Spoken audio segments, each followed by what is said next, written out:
There's a kind of violence that happens in our relationships that we don't even recognize as violence.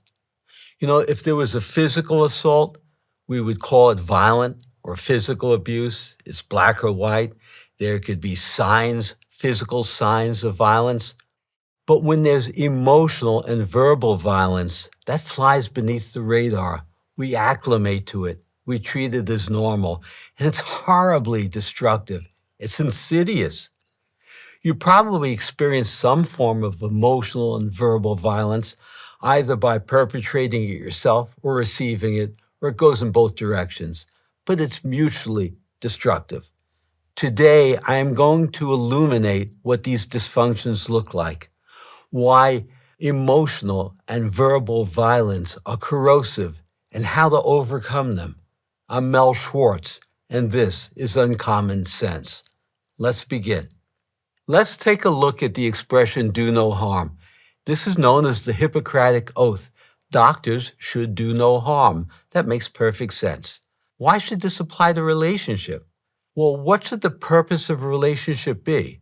To enhance, to benefit us, to uplift us, to do no harm. I was listening to a podcast recently about Mahatma Gandhi and Martin Luther King, their policies of nonviolent civil disobedience. But I had an insight. And my insight was that nonviolence needs to go beyond the physical. We've created laws against physical violence. But why do we still accept verbal and emotional violence? I'm using the word violence as opposed to the word abuse. Commonly, we would speak of emotional abuse or verbal abuse. But abuse is a word that gets overused, like how we use the word he's a narcissist today.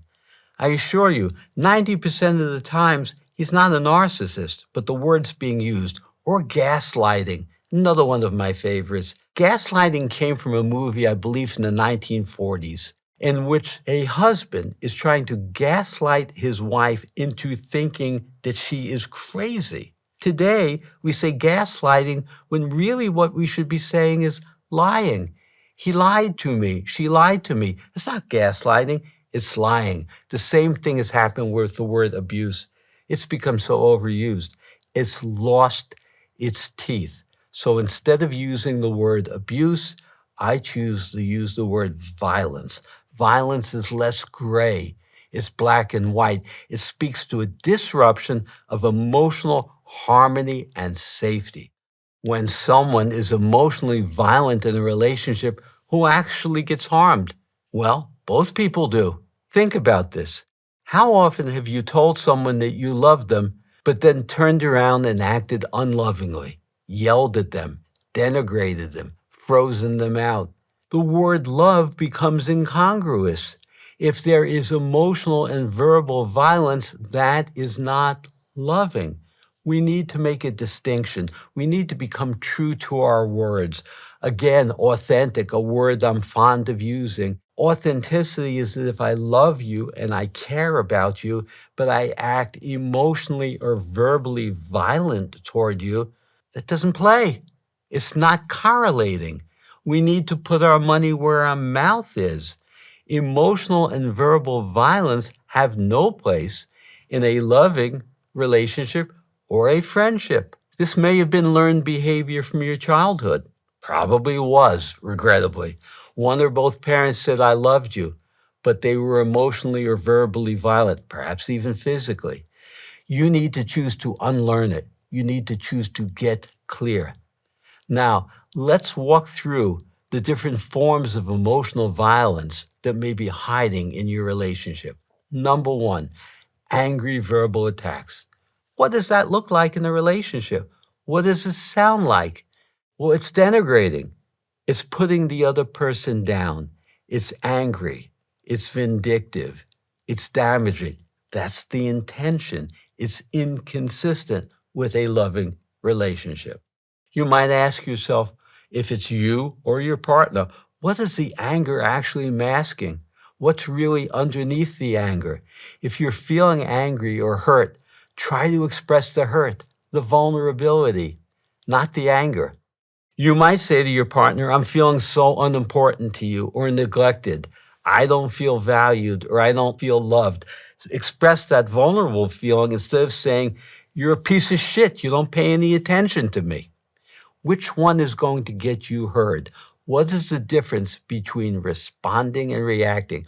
Responding takes 2 seconds. Tune into your feeling, think about what you're feeling, and express it. That's nonviolent.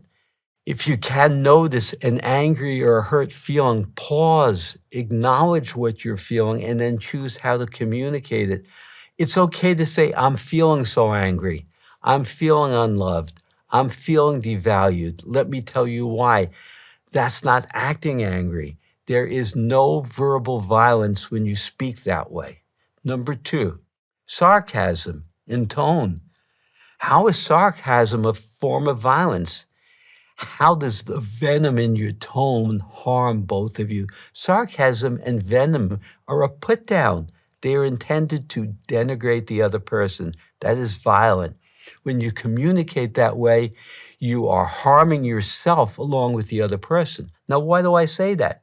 Because you've moved into that negative, disruptive energy.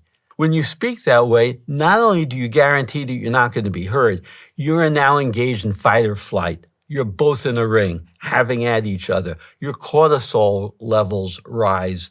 It's unhealthy for you. Your blood pressure goes up. You're damaging yourselves physically, emotionally, psychologically. It is not a love language.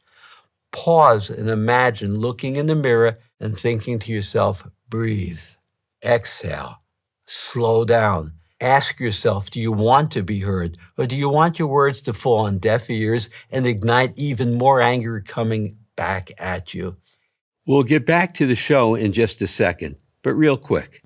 If you're finding value in these conversations, if you're starting to see your relationships, your thinking, or your life in a new way, I'd love to stay connected with you beyond the podcast.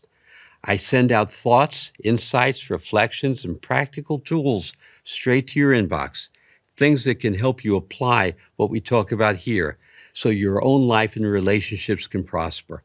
So if you want to keep the conversation going, head to the link in the show notes and sign up for my email list. It's free, and I think you'll find it genuinely useful. Okay, back to the show. Aggressive gestures. What do aggressive gestures look like in a relationship? We know. Pointing fingers at each other, rigid, inflexible body language. When we default into aggressive gestures, angry, hostile feelings, body language, again, this may be a replication of what you experienced as a child with a parent or both parents, or with your parents' relationship with each other. It's learned behavior. Let's be mindful. Let's slow down and let's reflect and think that kind of violence is inconsistent with love. What do I choose? Do I choose love? Do I choose validation? Do I want to be heard and appreciated? Or am I going to spiral into an unconscious, automatic reflex of anger? Where's that going to get me? If the person I love is being put down and treated angrily without respect by me, that's going to come back and haunt me and mirror me. I don't want to be pointing fingers, getting in each other's face, but this is challenging. What we need to do is call time out, either to one another, be able to say to each other, hey, this is not going well. Let's take a couple of minutes and let's regroup. We have to learn a new way of approaching how we engage each other when we're feeling challenged, when we're feeling put down. One of us can choose differently.